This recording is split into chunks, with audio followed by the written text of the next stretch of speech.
Midsummer is only 2 days hence. I don't see how you can possibly be ready, Brother Jethro. Fear not, old friend. Formal assures me that the stage will be ready this evening, and I've never known him to be wrong. Everything will be quite all right. Cutting things close doesn't suit me. You know that. I'm a planner. I'm a philosopher. This whole business has my humors out of balance. There, Brother Wilport. You just let me fret about the play, and you make sure the feast is perfect. I'm especially looking forward to that hot root sun salad. Oh, yes, quite right. There's much to be prepared. Friar Randall was concerned that the cheese and onion hogsbake was too heavy to follow the brazier leaks. He may be correct. You see, there's far more need for your talents in the kitchen than out here. Let your old friend do what he's good at, making a fool of himself. Oh, my.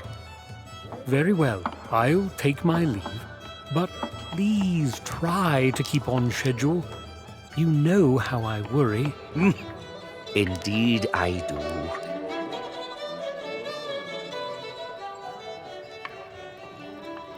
Sister Edelweiss, I trust William won't perish before he has a chance to taste the good friar's blackberry crumble. Oi, now. It's hard to say. 'Tis surely a bit of blackwater fever. Now I can't remedy with some nettles and wort, but that foul temper, now, that just might be fatal. I'm not grumpy. No? Boy, Yoki, then why in the sharp tongue when I asked for that filthy old winglass? The rusty old thing is reeking with mould and mire. It's likely the cause of your fever for all the fuss it's bearing.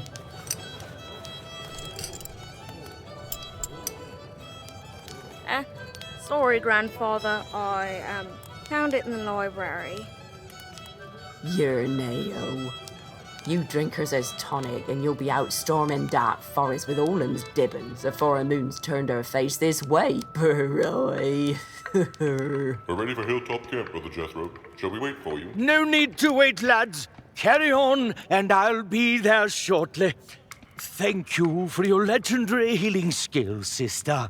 As always, we are in your debt. We? I say it's just you who be's owing moi.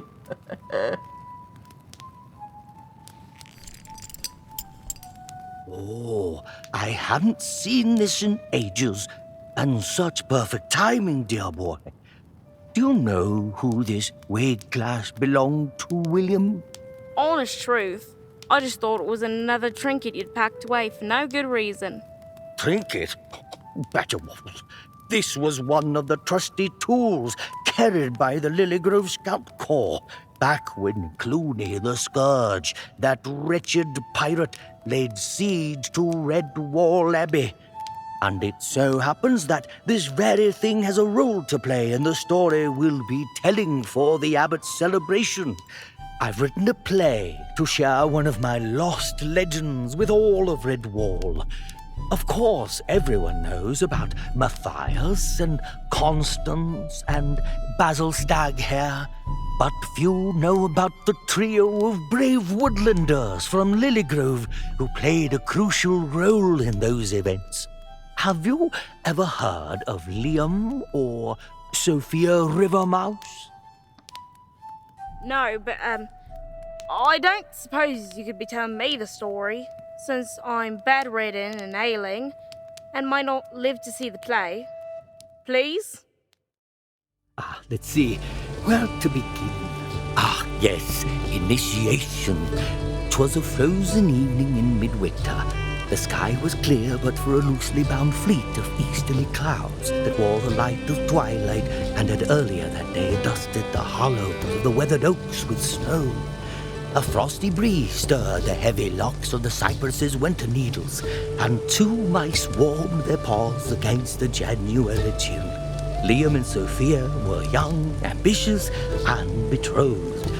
Both had trained hard to join the ranks of the Lilygrove Scout Corps, a rather storied group of woodland rangers who kept safe the lands betwixt Mossflower country and the mountain warrens. The one had graduated that week prior, and now it was time for the other to prove their mettle. Once initiated, they planned to wed. But that was not to be. Not yet, anyway. Initiation night. It's finally happening. We've planned so long for this, and now that it's here, I'm not sure I'm ready. I feel the same way. I haven't the faintest notion of what comes next. It's exciting, isn't it? Yes, and frightening. Alas, I am late. I hope you'll pardon it. The fiery ring of devastation needed to be refueled. I trust neither of you caught a shiver. I was sick with the wretch for my initiation. Didn't make a bit of difference, though. A scout needs to be ready, no matter the situation. So, which one of you is in the dock this fine winter evening? That would be me, and I'm not about to retch. What do we do now? Quite sure, are you? Sophia, I trust you didn't tell our initiate about the adder's eggs. Not a peep, sir. The secret is safe with me. It makes me a proud mouse to see youngsters like yourself continuing with the Scout Corps. In order to become a full member of the Lilygrove Scout Corps, you must complete a series of tests to prove you've got the mettle. These are the things you've been training for the last several moons, so I don't expect any surprises. I'm so excited for you to finally join us as a fully fledged scout, Liam. Oh, and guess what? Coyle's going to let me oversee your trials myself. Captain Robin thought I'd be too biased to be the best judge of your skills, but I assured him I've never gone easy on you before, nor will I start tonight. Now, we'll start by heading to a nearby cave. It's treacherous, but nothing you can't handle. Plus, I'll be there to guide you. You'll do great. I know it. Oh, and before we go, take this. A proper scout's got to have an adventurer's journal.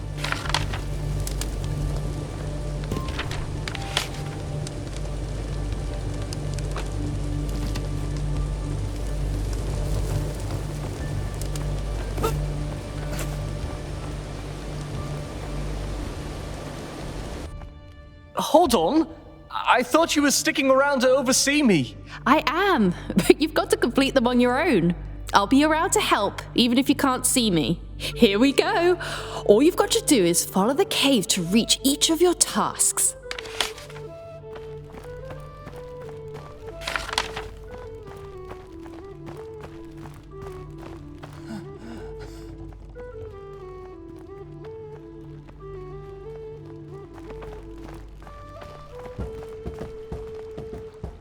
Ready to start? For your first trial, you've got to figure out how to get across this gap. If I were you, I'd try using my trusty slingshot.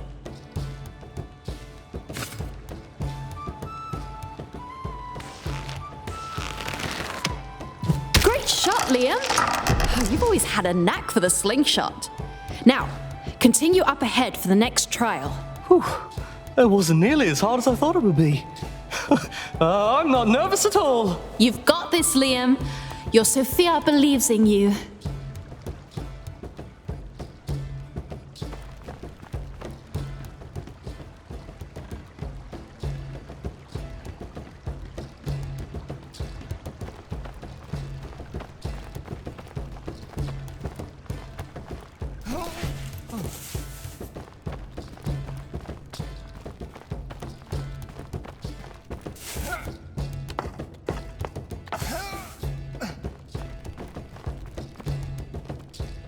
Ready for your next trial?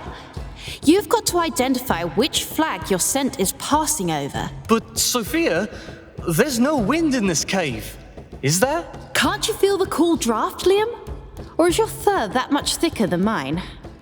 As you know, scent travels on the wind, and wind is just about everywhere, even in these caves. If you pay close attention, you'll be able to sense the wind's motion all around you, almost as if you can see it. Watch the direction the wind is carrying your scent, and you'll never be caught unaware by your enemies. But ignore it, and anyone might come tracking you. That's it! Good pick! While out in the wild, be sure to watch where your scent is being carried. Making sure your scent doesn't drift into the nose of a foe could be the difference between life or death. Now, shimmying across that ledge should help you cross this ravine. But you didn't hear that from me.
For this next task, you'll need to determine which of the doors have a rat hidden behind them. A fake rat, that is, and avoid them. Only one of the doors is free of any intruder. That's the one you've got to pick. Find the rat, huh? Shouldn't be too difficult. Just got to use my sniffer.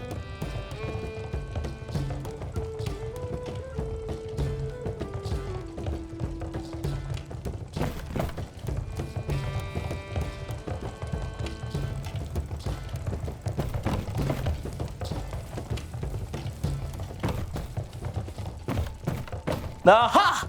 No rat hiding here. Fantastic job, Liam. I'm glad I haven't lost you to the rats yet.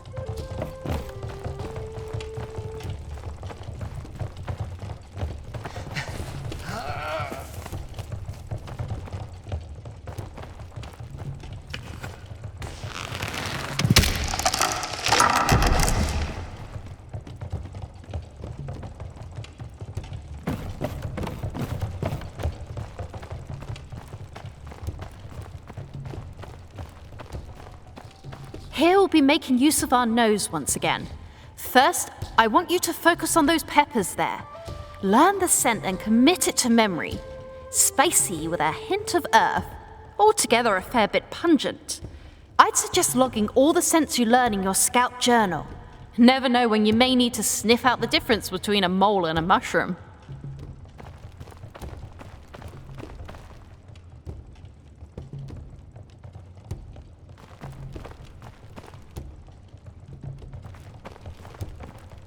Well done! Hold that scent in your mind and remember, it's written in your journal if you need a refresher. Now, we know sniffing can help us see the unseen, but it can also help us identify different scents in the air. So, pick out the candle that smells like chili peppers.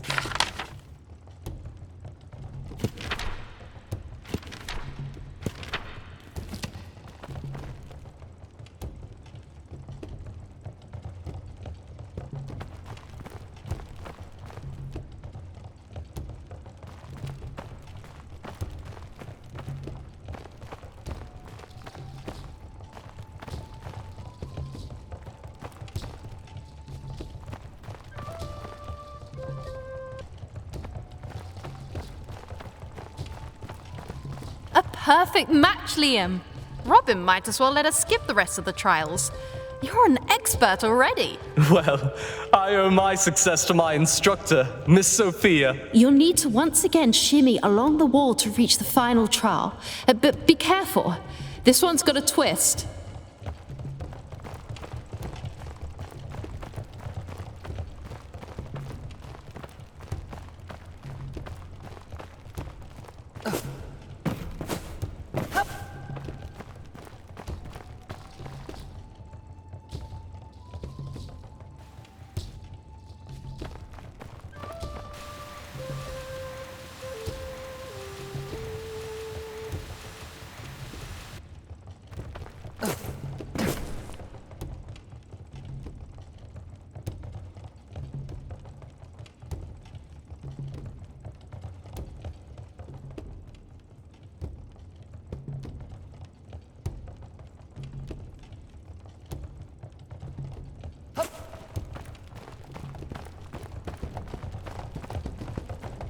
Choose wisely? What's this about, Soph? Your final trial is a trial of stealth. You've got to use everything you've learned so far. Don't let the rats inside see or smell you. Luckily, us mice are quite small and vermin quite dull, so you should be able to sneak through no problem. So all I have to do is get by the rats without them spotting me, and then I'll finally be a scout. Yes, Liam, you'll be an official protector of Lilygrove.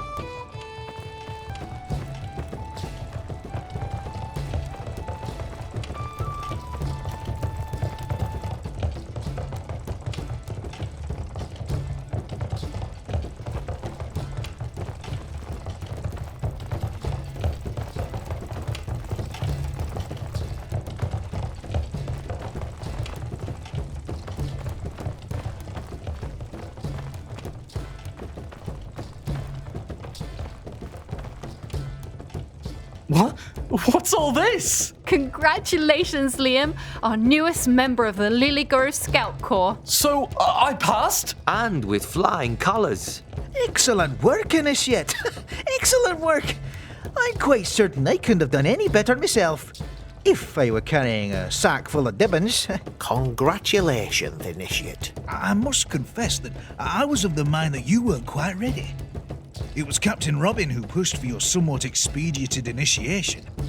It would appear he saw something in you that I failed to. Until this evening, that is.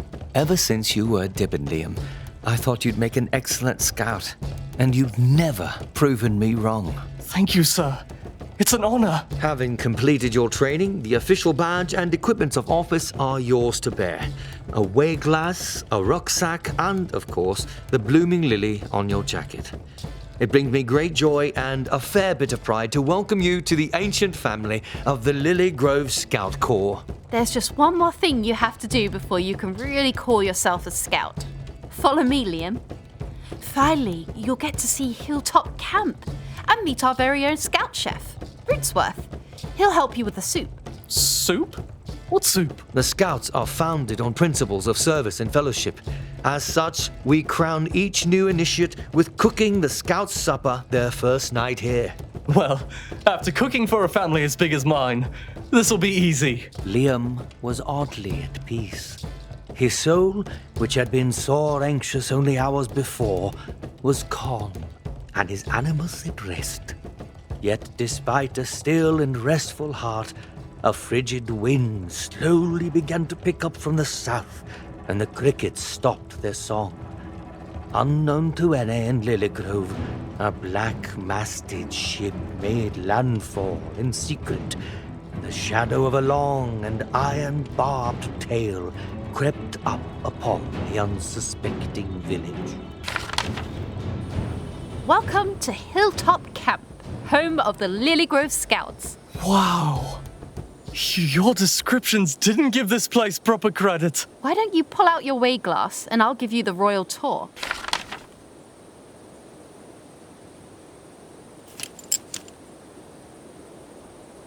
That's the main tent. It's sort of like our very own Great Hall. We use it mostly for hosting guests from neighbouring scout groups. We even have little shoe-sized chairs for when members of the Gaussum come to visit. Down there is our remarkably talented chef, Rootsworth. Honestly, he could be running the kitchens at Redwall if he wanted, but for some reason, he's content to cook for us humble scouts. Not that I'm complaining. You'll be checking in with him after you've collected everything for tonight's suit. Those tents are where the captains sleep. Since they're in charge of keeping the night fires and beacons roaring, they've pitched their stakes by the firewood store. Coyle snores like a badger lord, though. I don't know how Robin gets even a wink of sleep. That there is the lakeside watchtower. It gives you a great view of the camp, but not much else. The actual night watch I've mentioned is at the lookout, but that's, closed for construction tonight. Yeah, so, don't go investigating or anything.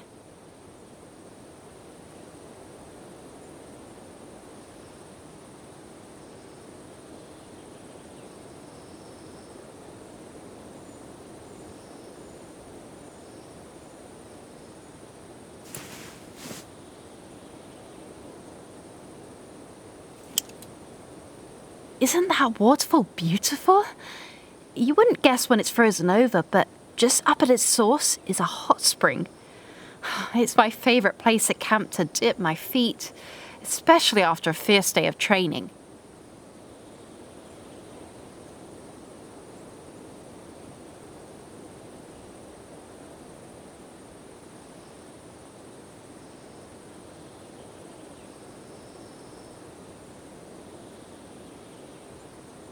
Those are the Scouts' overnight tents. We don't always stay in them, but they are surprisingly cozy when we do.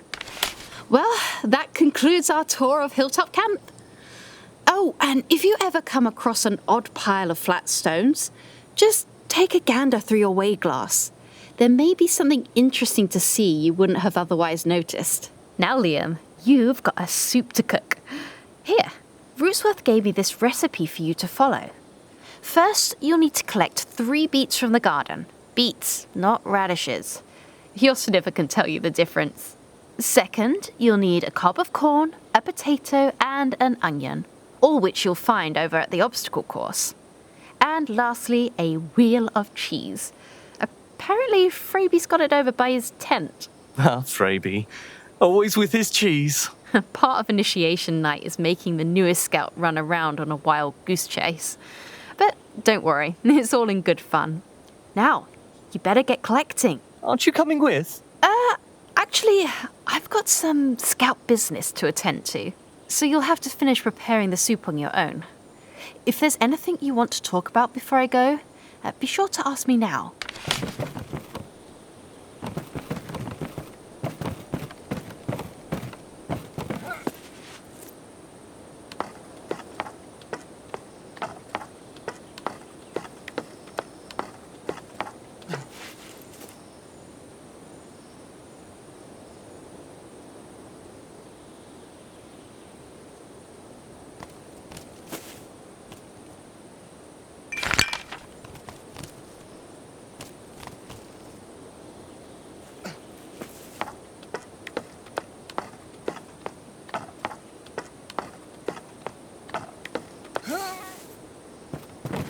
Before you go, Soph, What's on your mind? I've got to say, I've been looking forward to our feast tonight all week. Though, I sort of wish it wasn't just for the Scouts. It would be nice to have Mom and Pop and all my brothers and sisters there too. Oh, wouldn't it? Well, next time we see your family, I'm sure they'll throw you a feast themselves. They're always so proud of you. I know. It's a little much sometimes, actually. Have a good night, my love.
A juicy red beet, fresh from the garden.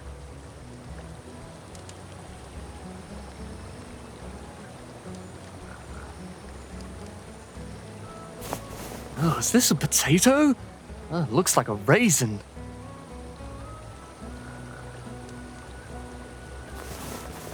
Oh, this beet is a bit pale, but it should do.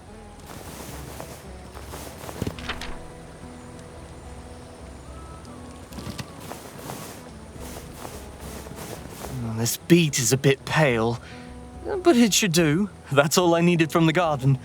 Let's see, what's next?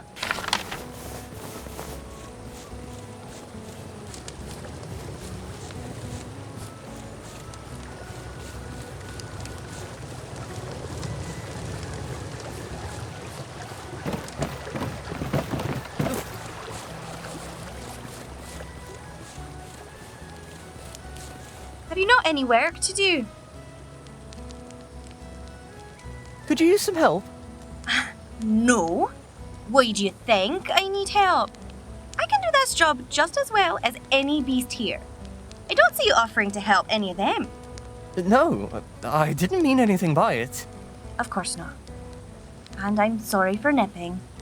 Oh, a sharp tongue. You? Never. Oh, honestly, I doubt much of anything could dampen my mood tonight. Of course. This isn't just initiation for you, it's the start of your new life, isn't it? I'd almost forgotten that. Sophia is a wonderful mouse, Liam. I mean, initiate.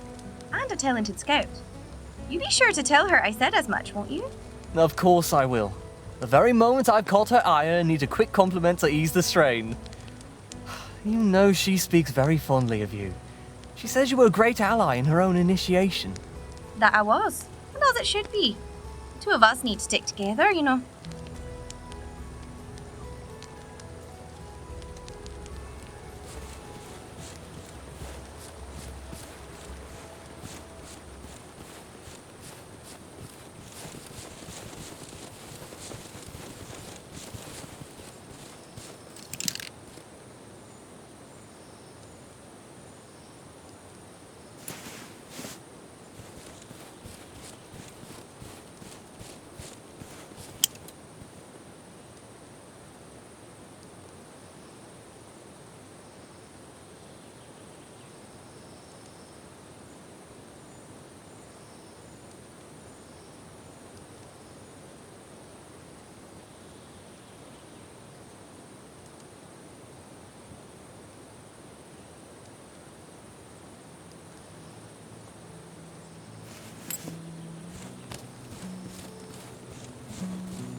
Good evening, Liam.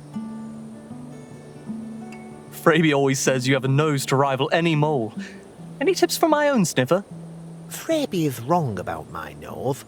Moles have the best sense of smell by an easy league. I guess he is prone to exaggeration. Still, you're a weathered scout. Notice how scent moves with the wind over and around obstacles like stones and walls. Scent is never a straight line to its source. Wind and the world change its path. Things like flags and smoke are dead giveaways that the wind is active. If you really concentrate all of your senses, there's a lot you can learn. You can sense much more, sense farther, and with more clarity. It's almost as if you can see right through the walls.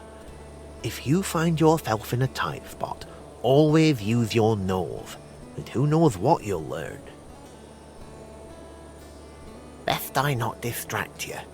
Busy night and all.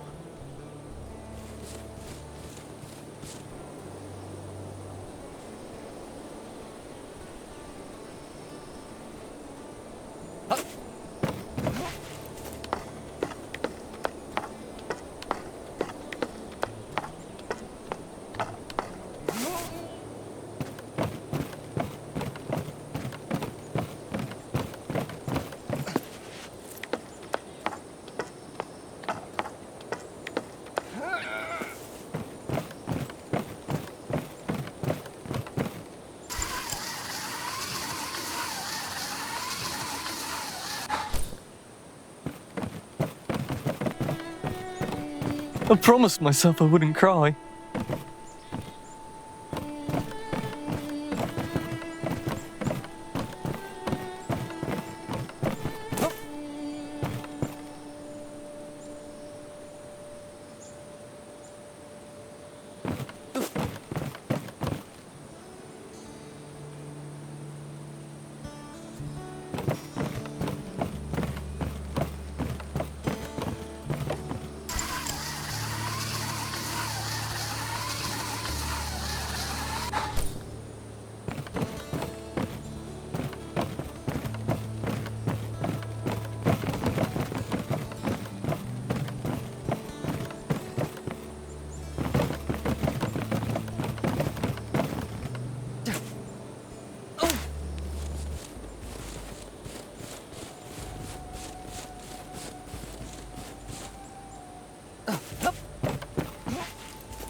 Mama corn, baby corn. But where's popcorn?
Potatoes. Boil them, mash them, stick them in a soup. Looks like that's all I need from the obstacle course. Where to now?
got it. That wasn't so hard. Now then, what's left? Yes, I've got everything. I better go check in with Rootsworth. I'm positively famished.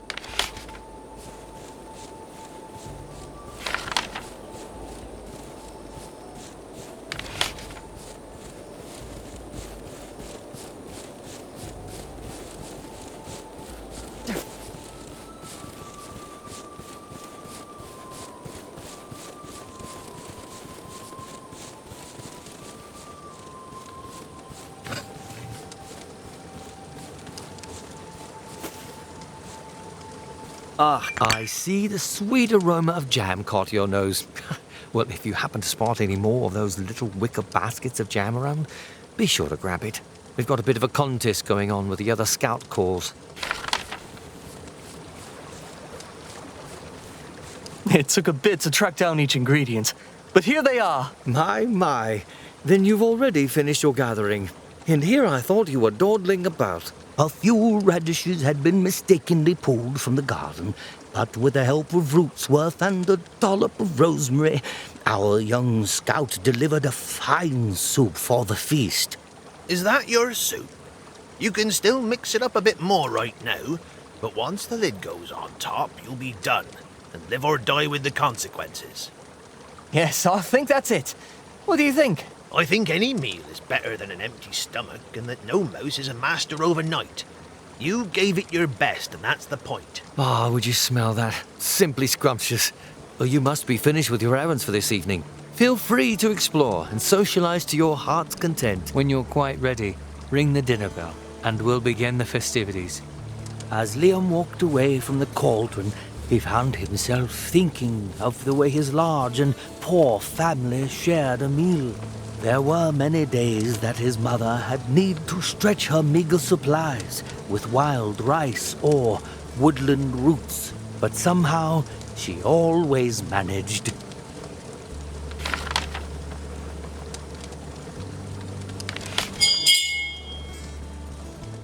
With all the fanfare Rootsworth could muster, a wondrous feast of quince pie, port-basted mushrooms, and a chutney of wild carrots and beets were served alongside the soup.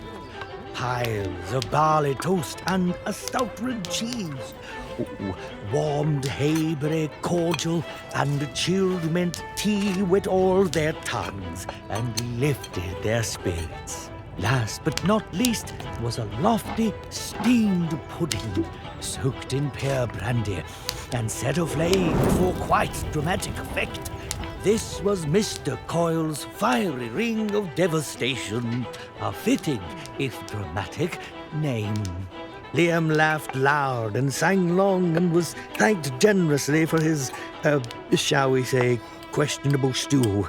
But for all the mirth, Liam was troubled at Sophia's absence. My friends and fellow scouts, tonight we celebrate a new member of our brotherhood. Sisterhood! Yes, well, our family all the same. We've all admired your hard work, loyalty, and steadfast spirit. Well done. You entered this camp a nameless initiate. But now, after demonstrating your skill, we give you a new name, known only to yourself and your fellow scouts. 3 cheers for Liam Riverhouse. 3 cheers for Eagle Eye. Huzzah! Huzzah! Huzzah! Stand now, scouts, and be sober in heart and in mind. Be without fear, malice, or cruelty. Be true to your word, your heart, and your fellow scouts. Be without guile, and speak the truth at all times, kindly if possible, directly in need. Love Lilygrove, the land, and safeguard any who sojourn in her borders.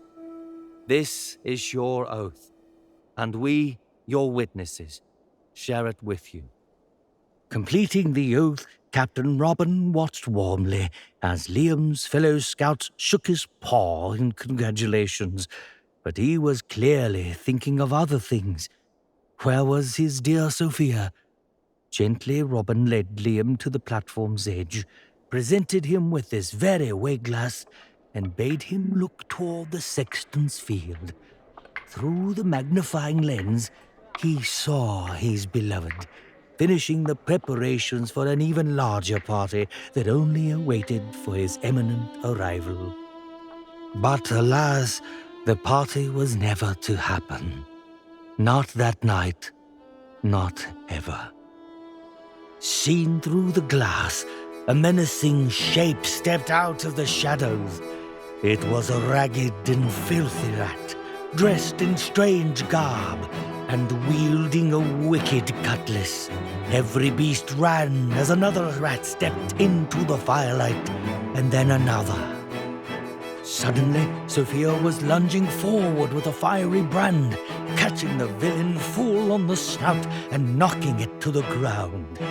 Liam was frozen in shock when Robin grabbed him by the shoulders and spoke most urgently. I wish we had more time, but what you do this very moment is what makes you a scout. You have everything you need for this mission. Skills, tools, training, but most of all, you have courage. I bid you make haste to our village.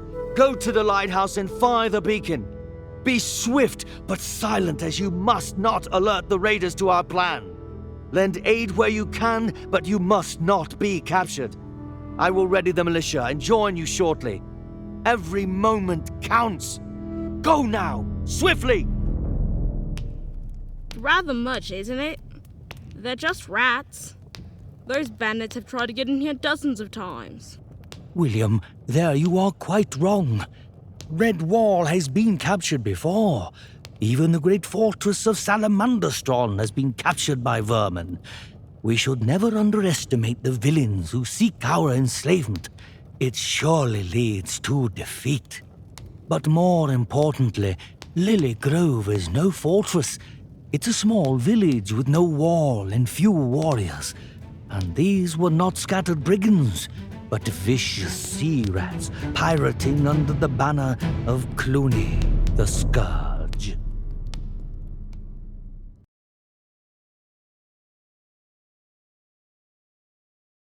Heart-pounding, the newest scout raced toward the besieged town on a mission to light the beacon atop the decrepit old lighthouse that hadn't burned in ages. Every moment mattered, but remaining undiscovered mattered even more.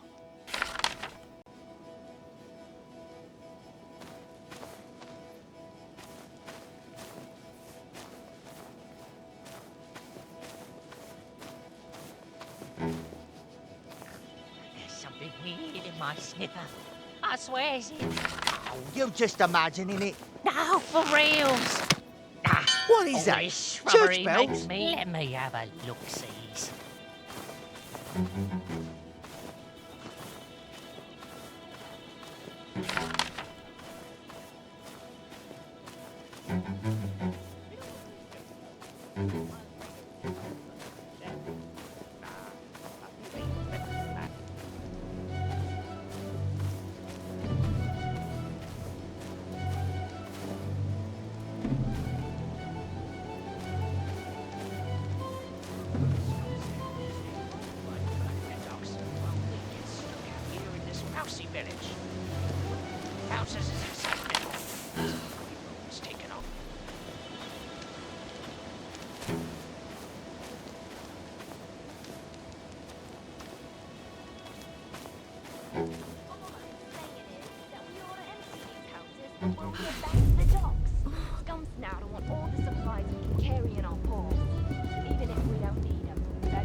melon while he was still alive. Until he wasn't, that is. Don't cross scums now, either. Lesson you want him to get you with that poisonous bile-filled bun. Right, something smells fishy, and I don't mean those fish.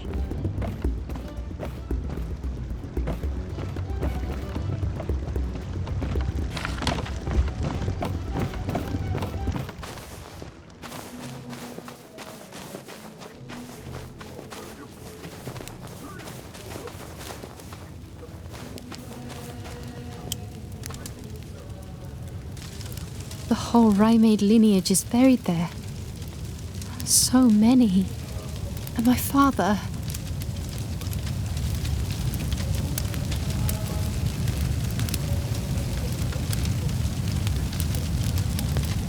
What are those rats plotting?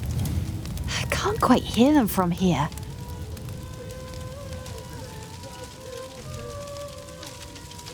Thank Martin. The rats seem to have left Friar Thomas's house unharmed.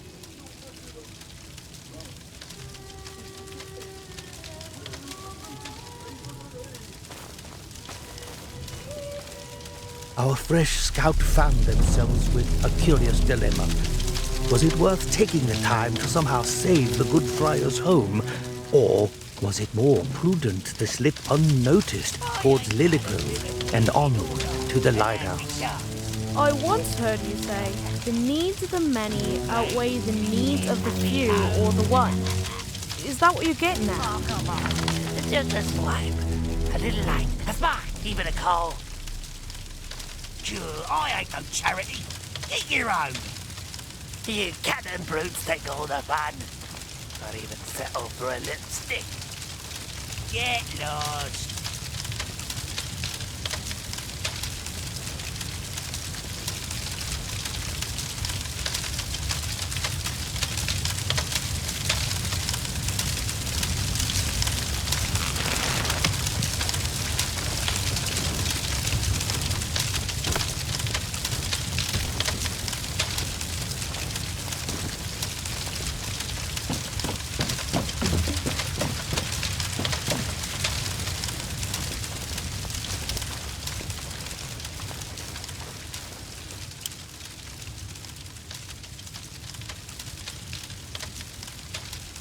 They were all here, planning a party for me. I hope every one of the Lilygrove has made it out all right.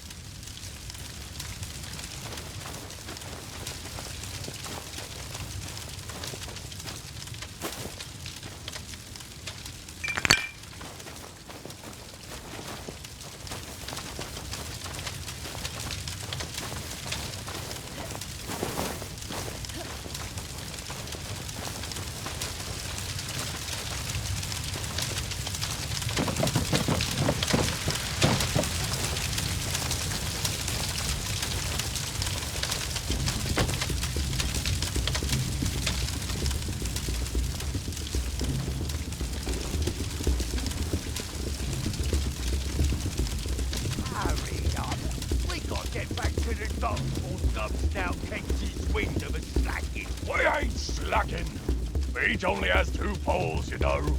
Then make sure each pole's carrying its weight. I'll put you in charge.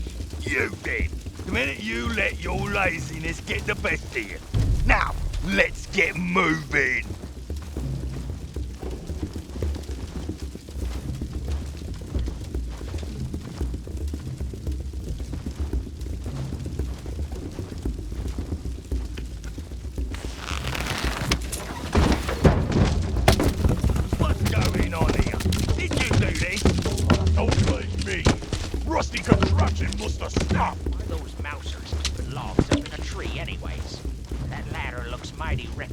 You're trying to sabotage us. I'm not. Come on, let's just get to fixing it.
Thomas, are you all right?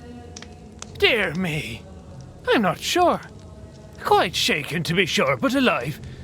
Unless we both got onto the dark forest unawares. Where did the rats come from? What do those savages want?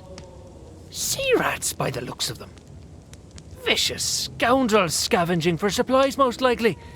They're cruel, but aiming more to steal than to kill. Or so I'd gather. Pirates, really. I've seen their kind regularly when I was near the coast. But these corsairs are far too inland. I can't imagine what brings them here. But it gets worse, I'm afraid. We were attacked by a mere scouting party, which means there are likely more behind them. Come now. Let me help you to your feet. Thank you, child.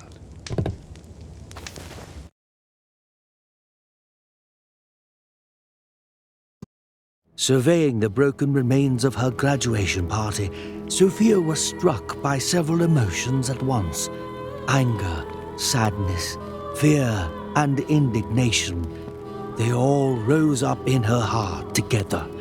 But the strongest of all was the grim awareness that it was less than an hour ago that she was recklessly longing for adventure, only to find that Captain Robin was right. Living it was quite different than she'd imagined. Once he'd gathered his wits, the sexton told a tale of how he'd been full front for the Corsair's sneak attack, and also for Liam's courageous defense.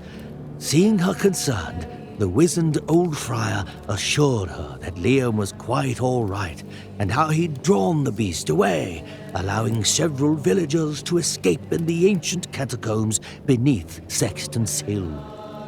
Sophia was filled with pride for her brave betrothed Liam, but worried to learn that he insisted on running headlong into town to fend off the raiders. As the two mice peered northward with Sophia's new wayglass, they spied a growing chaos of frightened mice and pillaging pirates, but Liam was nowhere to be seen. Even worse, gathering to the south, they could see a long line of marching rats. The bulk of the attacking force was less than an hour's march away.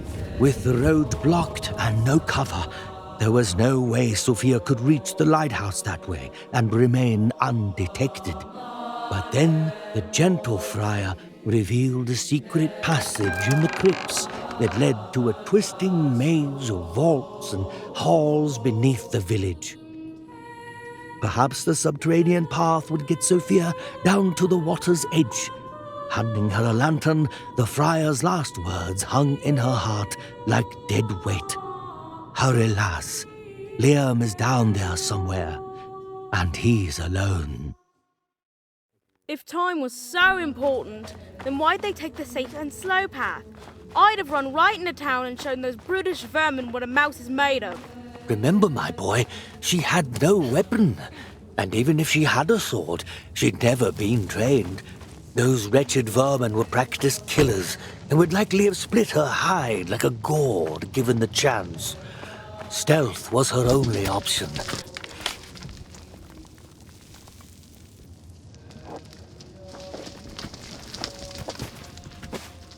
Remember your training. Most beasts only rarely look up. Hide up high, move low, and slow.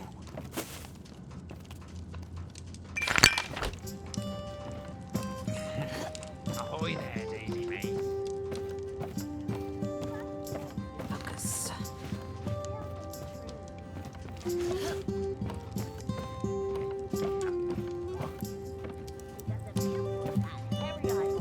One more time, I'll hit you 3 ways.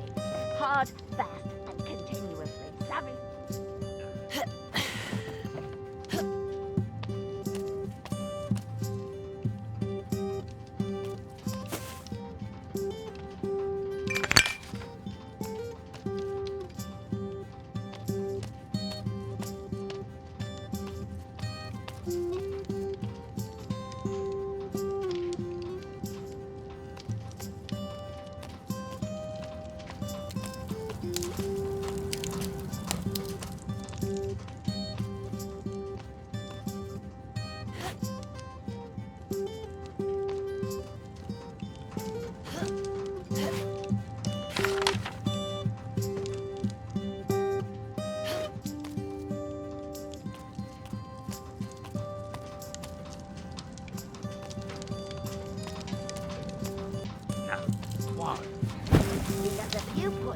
hairy eyeball on him one more time, I'll hit you 3 ways.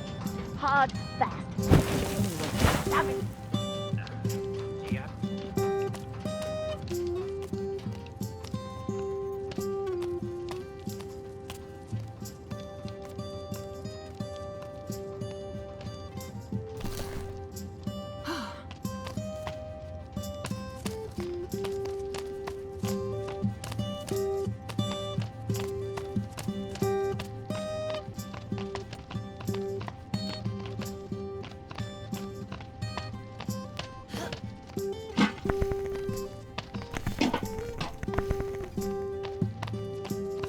There, bathed in silver moonlight,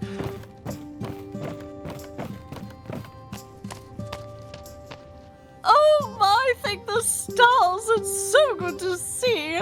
Hold now. Aren't you one of the Rye Maid girls? What are you doing dressed as a scout? Mrs. Ivywayne, I am a scout. I just graduated this evening for your information. Oh dear me, I didn't mean to offend, my dear. I just didn't expect. Well, no matter. You're here now. Whatever are you going to do? Me? Well, I'm not quite sure. This is all happening so quickly. But I'll do my best to uphold my oath. You can count on me. I see.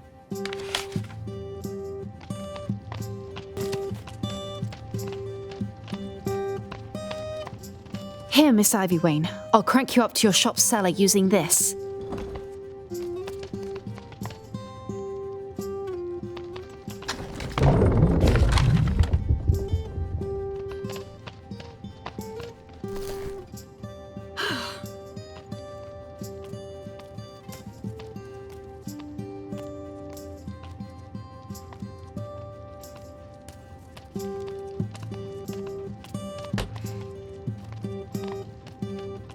Hoist and loot up and down them circle stairs. My back'll snap before night soon, just you see. No man, plenty of strong, feisty ale down here.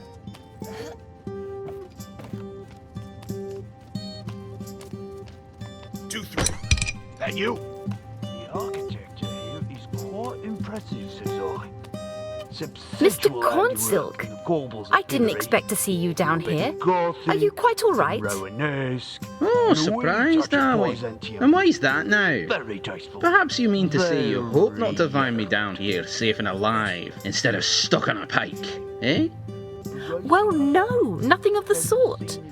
I only meant your tavern keg vault is likely the safest hiding place in the whole village. Yes, well, it would have been, except I was in the middle of rotating stock when the brutes arrived. But never mind that now. You're a scout, right? Isn't it your job to take care of such things? Get me out of here.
What's taking so long?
I got you now.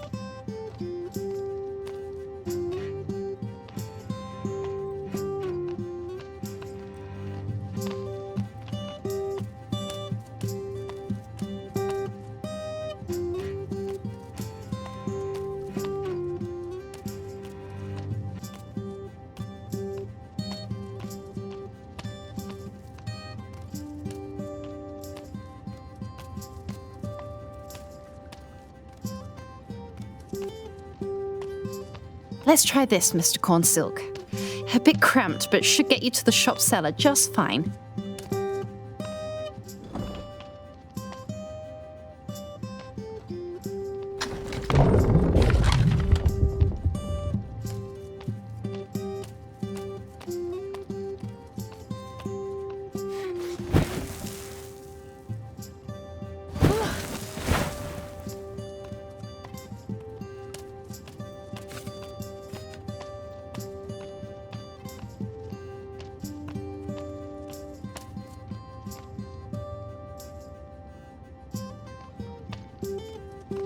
Oh my, just look at you! A new Lilygrove Scout. Oh, your gentle mother must be so very proud. Oh, you needn't bother your whiskers about me. I've lived in my sister's shadow my whole life, I have. Hiding in dark corners underground is easier by far. Still, now that you're here, I would prefer to be a bit safer. You're very kind, Miss Ivywayne. Thank you. Let me see what I can do about getting you someplace safe. With a warm dram of port, I hope.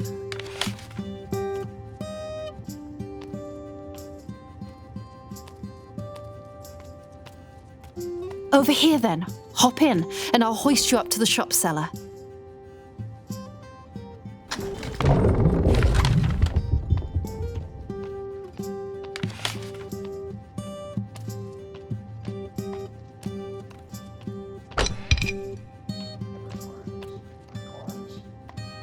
Where do these mangy whiskey have peppercorns?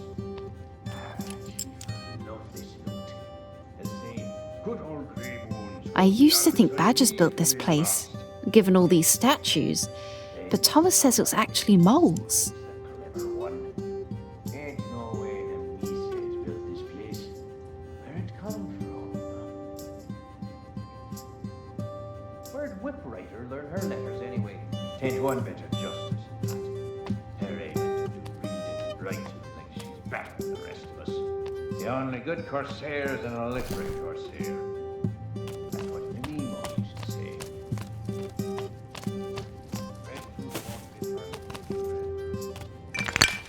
Who's flagging the chief hoist next? Bloodwhelp is down here, ain't he? Always peeking and poking and trying to get my eye is. Mayhaps I'll get his eye on the end of my dagger. I need a plan, I do.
Every bit stinks of land, lover.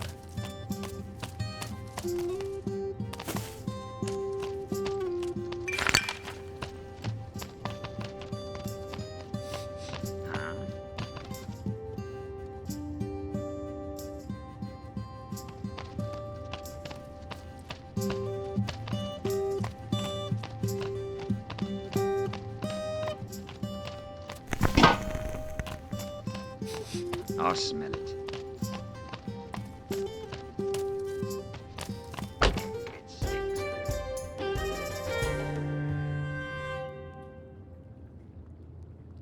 Despite the urgency of the situation on the surface, Sophia found herself compelled to lend aid to those frightened and desperate beasts.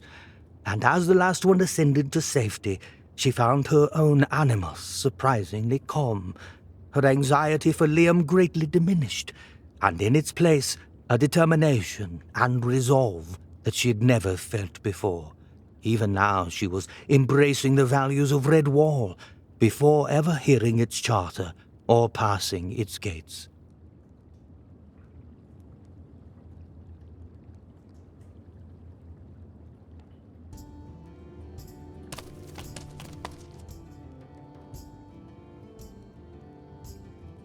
Oh, we're sisters. You didn't know that? Twins, in fact. And she's the eldest by the narrowest margin, as I emerged clutching a reel. No, I didn't know that. Begging your pardon, ma'am, but the two of you seem nothing alike. Oh, no offense taken, my dear. That's the way it is with twins from time to time. I've always been the quiet, creative one. A flibbertigibbet, she says. And she's always been the smart and productive one. Yes, I might say you were the kind one, but perhaps you have a better way to put it. Oh, you remember? And at a time like this, you flatter me. Do you still play? I remember you having some real talent, but being somewhat absent-minded. No different than any Dippin, of course. I should tell you, now that you're grown, that I never charged your family, nor told Dorabella about the charity. Perhaps it's best if we keep it our little secret.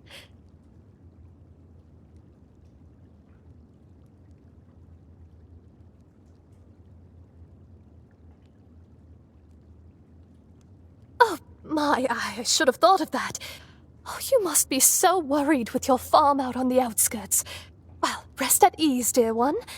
They're quite safe. We were all preparing a surprise party for you. Surprise. In the midst of our decorating, the beasts attacked, but your Liam jumped instantly into action and drove them back, giving all of us time to escape, including your entire family, Sophia. I expect they've found refuge up Old Moss Creek by now.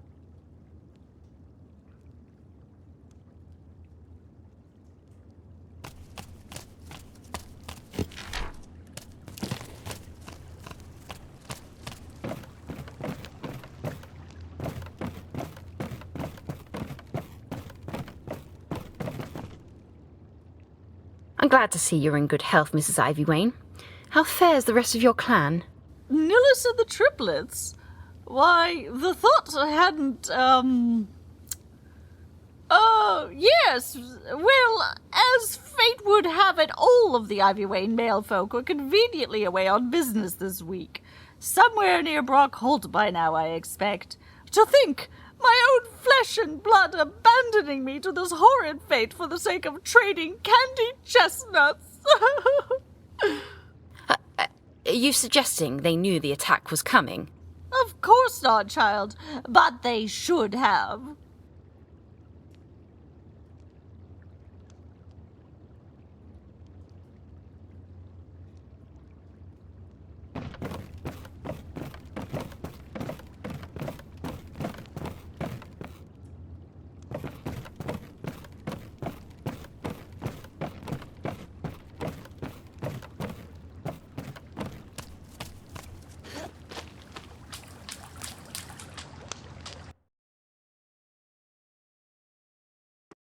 As Sophia ascended from the ancient catacombs, she emerged at the feet of an enormous creature, a beast of kind she'd never seen before, with a fat, stubby tail, no ears to be seen, and a vile, stinking slobber dripping from his diseased jowls. Several rats circled about him, throwing down their collected loot at his feet like sacrifice to some heathen shrine, all the while simpering and falling for his approval and being beat as often as they were congratulated. At each interaction, they'd speak his name like a curse. Scum Snout. So this was the leader of their raiding party, and Sophia could see why. He towered over his minions and wielded the gigantic mace as if it were a twig. A fleck of his wrist and any nearby rat would crumble or sail into the nearest wall. He was a monster if ever such a word applied, and he knew it full well.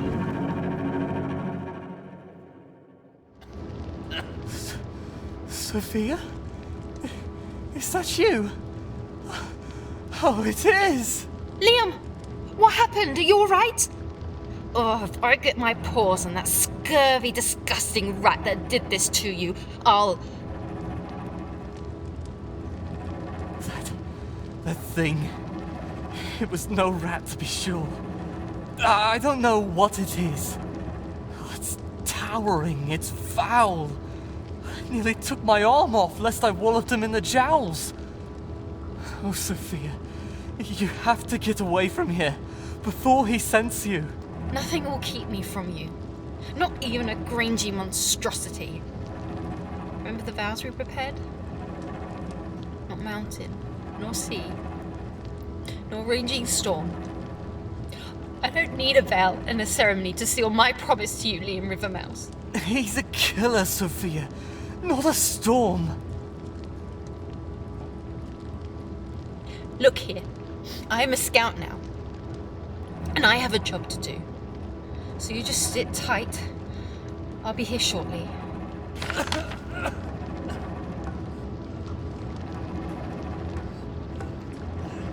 No matter what, I must stay out of sight. No light and no noise.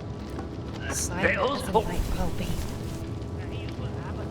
Where the good jewellery, gemstones, raw gold even, nice. Crap. Boy!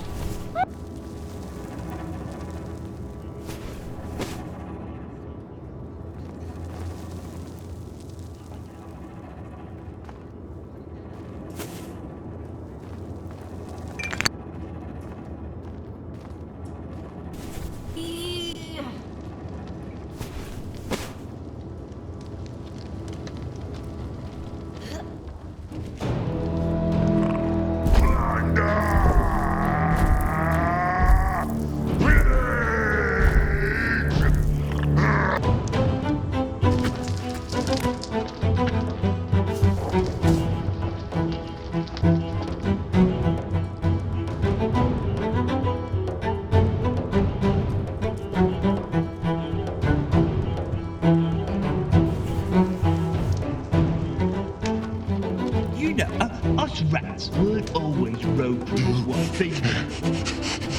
Do I smell peppercorns? Peppercorns, Your sir? breath. No, not me, sir. Well, all I mean is, a scum sound, Sergeant, sir.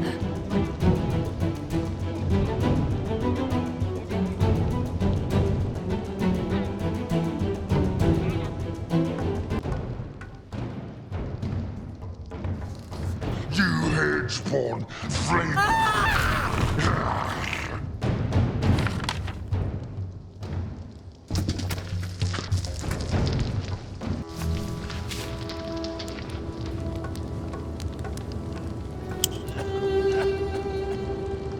Through the wayglass could be seen a large, looming shadow. It set her fur a-bristle to think an owl would sit idly by whilst vermin burned her home.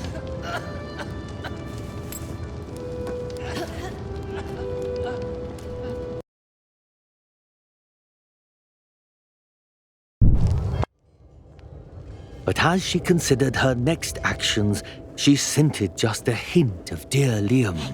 She found him nearby, nearly unconscious, and cast amidst a recent catch of fish. He was alive, but badly wounded, bitten by that filthy scum snout, and left for dead, which he soon would be, if Sophia couldn't get him help. Whispering together, the two hatched a daring but dangerous plan. I can't let you do this. It's too dangerous. And I can't let you perish in a pile of soiled fish, Liam Rivermouse. Just do as your dear Sophia tells you for once. Don't you rustle your whiskers one bit. That monster might be big, but he can't possibly be fast. I'll draw him away up the broad walk, and you slip away when it's clear. I'll be just fine, and Captain Robin is on his way. With a wink, she scaled the bell tower and taunted the brigand as best she was able. Oi! You big, disgusting gobslobber. I just saw all your mates casting lots on who's going to get the credit for this failed raid on a bunch of helpless mice. Come and get me.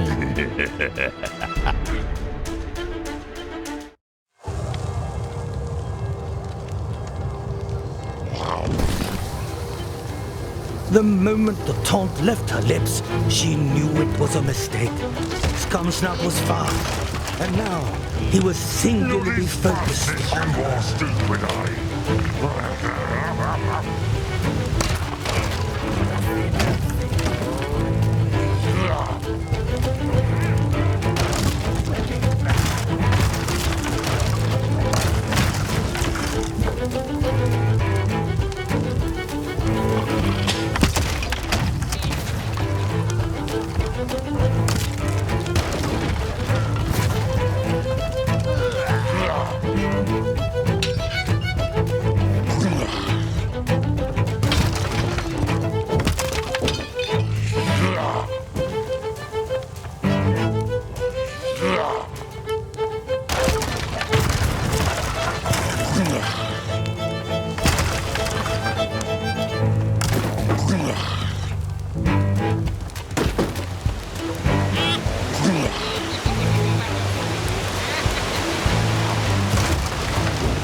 Escape was impossible.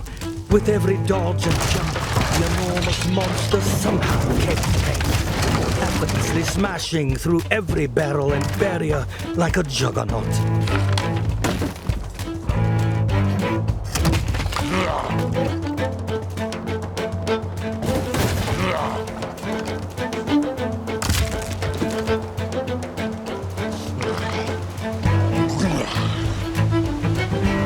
When I catch you, I'll eat your liver on toast.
With nary a moment to spare, the lamp was fired, just as furious Scumsnout broke through the trapdoor and lunged up to the platform.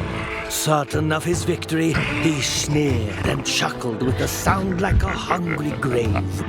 Patiently, step by murderous step, he closed the distance as Sophia looked desperately for any hint of escape. But as the beast reached out for her throat, the intense beam of the beacon struck Scumsnout full in the face.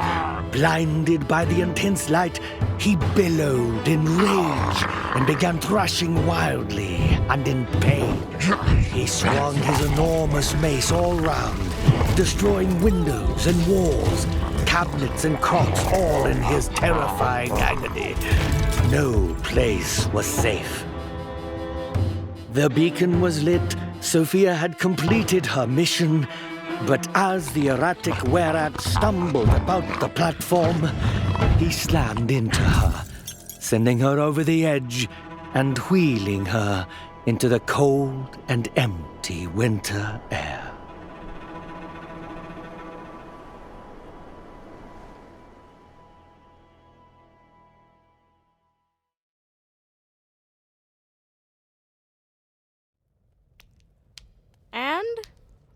And what? And what's next? The story can't end there. What happened to Sophia? What happened to Liam? I tell you, it can't end there. Oh, Badger Waffles, most certainly it can. Endings are the right and proper place to stop, don't you think? But more importantly, it's quite late. You're quite ill, and I have quite a bit more to do before the sun rises again. Good night, my dear boy, and sleep sound, knowing I'll be back to tell you more of the story.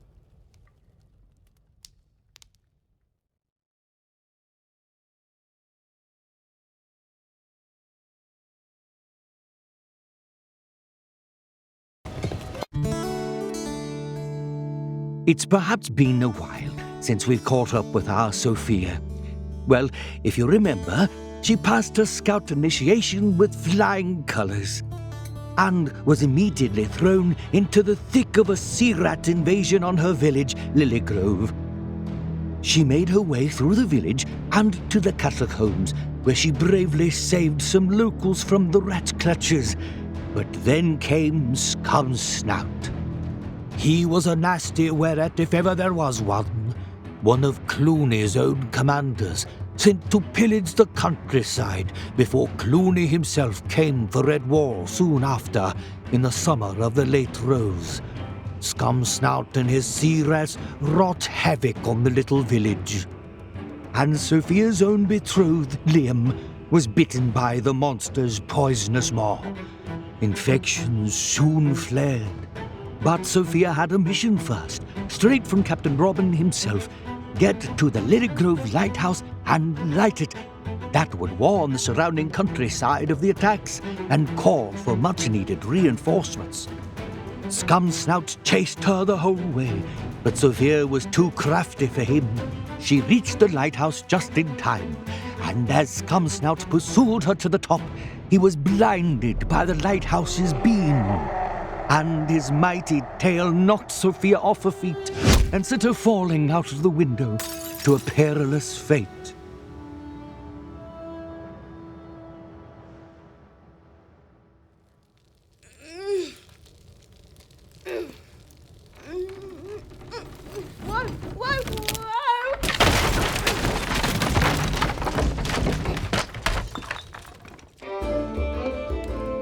By George, Brother Jethro, you sure have put together a fantastic midsummer play. The rehearsal looked just magical. Oh, well, it would have been even more so had you waited to sneak a peek until its debut tomorrow night. Can you blame us? We heard that music and we just had to take a look. I do believe it'd be too tempting to ignore. I can't wait to see the rest of it at the festival. If I'd known you were such a storyteller, Brother Jethro, I'd have come south sooner. Well, Captain Barker, I'm only passing the tale along. I've heard you've got an exciting tale about Finn and Fiona. Oh, Brother Jethro, if you keep letting the boy have his nightmares, never are my remedies going to work. Nightmares? Oh, I caught him in the library, grabbing at that spyglass of yours again. Might have cracked his noggin had I not gotten there in time. I'm sorry, Grandfather. It's just I can't sleep. Mom and Dad keep fighting. And Sophia falling off the lighthouse. Grandfather, you never told me what happens next. Well, William, your eyes could hardly stay open last night. I'd have been a terrible grandfather if I hadn't let you sleep. But Scumsnout and Sophia, she can't have been hurt. She's too important. Oh, little William, you've grown quite fond of Sophia, eh? I mean, she's a great warrior and she fights so hard for Liam. She reminds me of Mom. Well? I guess Jethro will have to finish the story then. Yes, please. All right, very well. Let's continue. But where were we exactly? Sophia was running away from Scumsnout. She'd been knocked out of the lighthouse, but she wasn't. Surely she didn't. She'd saved Lilygrove with her courage, remember? With the lighthouse lit, reinforcements throughout Mossflower would come to their aid. But her success came at a great price. Falling through the night air, Sophia wondered if her journey to the dark forest was finally upon her. Luckily, Martin had more use for her yet.